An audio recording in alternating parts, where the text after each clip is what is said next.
Сәлем қыздар. Бүгін өте сочный шашлик дайындаймыз. Ол үшін бізге тауықтың 4 аяғы керек. 3 шуа, 2 столовая ложка майонез, 2 столовая ложка аджика керек болады. Приправа шашлика, 1 лимон, 5 чеснок керек болады. Және тұз. 3 столовая ложка тұз саламыз. Тұзымызды асықпай тұрып аламыз. Чеснокты теркіден өткіземіз.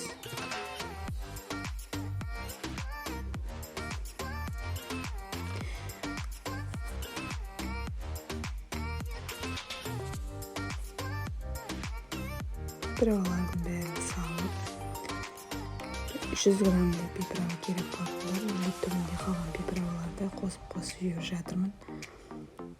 Лимонды сағып, барлығын араластырамыз.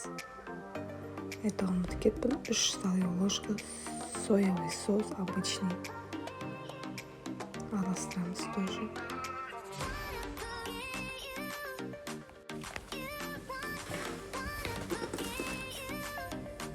Өте сочный, керемет, дәмді ұшады.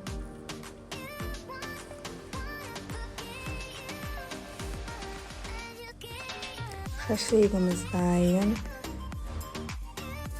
Каналға жазылуды ұмытпаңыздар. Рахмет.